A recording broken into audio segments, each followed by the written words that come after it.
Welcome back to another behind-the-scenes video tours from the Lakefront Railroad Museum and North Shore Scenic Railroad in Duluth, Minnesota. In an earlier episode, which we'll put a link to at the end of this one, we talked about the history of the Lakefront line, which is now operated by the North Shore Scenic Railroad. And we came all the way to Knife River to show you where the Lester Park Depot ended up and why it was moved here in 1899.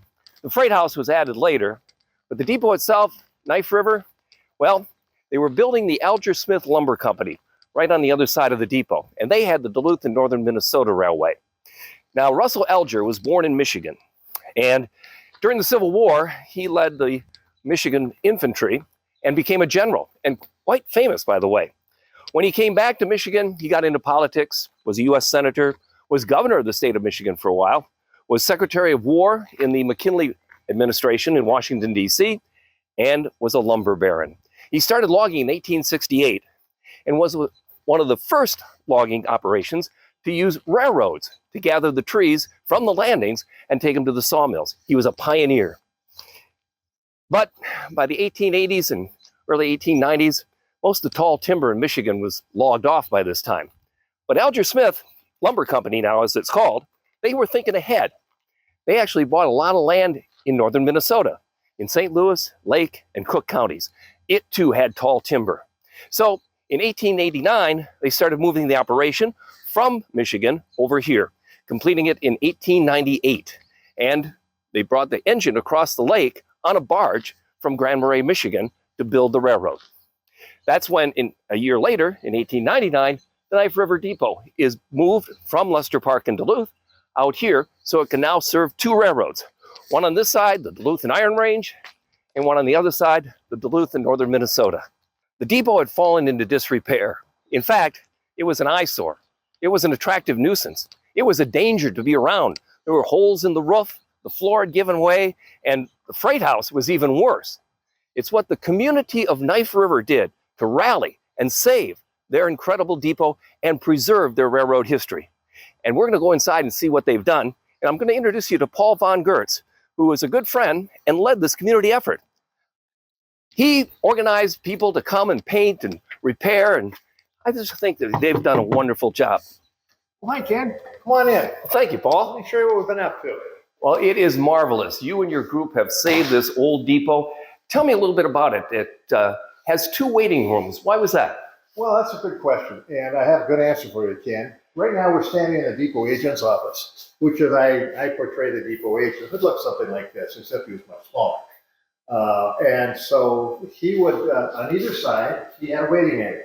This would be the women's waiting area, and right over here is the men's waiting area. And let me show you the men's waiting area.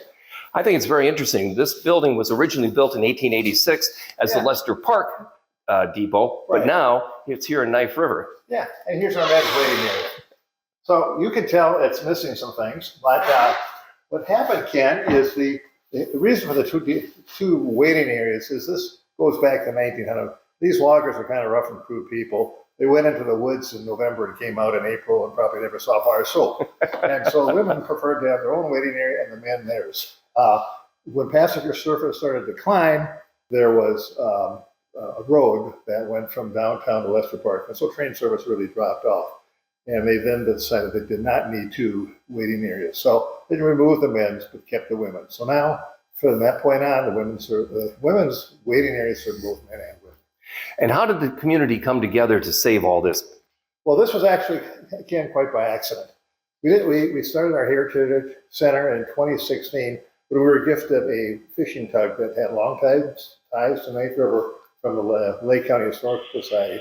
They had it for 30-some years, realized they couldn't maintain it, so they gave it to us, and so we began looking for a piece of land to put the fish tug Crusader. Meanwhile, the depot became available by lease, and the former person who had the lease was not able to renew it. So we were able to get the depot and therefore the site. We thought this was a great place to put our boat as well. And that's the short story. And you've got plans for the future for this area too. Oh yeah, we've got quite a bit. In fact, a lot of our plans involve the North Shore Scenic Railroad and some business cars here, business B&B cars. We have our site map here. It shows just what's going to be taking place here with the B&B cars, spurs. Our Crusader is going to go here. That's the one. And just most recently now, we have space for Leif Erikson. And once an icon of Duluth, it would be nice if it were still were, but unfortunately, there's not a location in Duluth for it. Well, I congratulate you and I congratulate the town of Knife River and all your volunteers, because this was mainly a volunteer project. Well, absolutely. And I congratulate you very much. Thank you, Ken. We're going to step outside. Paul, you have a nice day, okay? Come again, Ken. Isn't it great what they've done here in Knife River to save this old building? Paul, take care. Good to see you, Ken. Come back anytime. Thank you. Yeah, there are the tracks of the North Shore Scenic Railroad.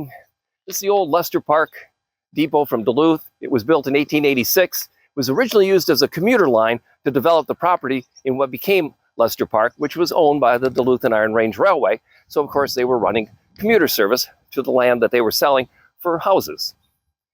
In 1892, though, the trolley came to town, and that was the end of train service to Lester Park from downtown, and this became surplus.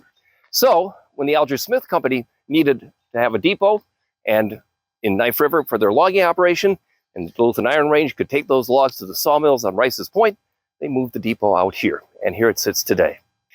If you look around on our YouTube page, you'll find over 150 of these behind-the-scenes video tours. Be sure to like them, share them with as many people as you can. That helps the Railroad Museum a lot. And most importantly, like them so that you know when a new one drops, because we're going to be doing more of these throughout the course of the summer. In the meantime, as always, let's take care of each other.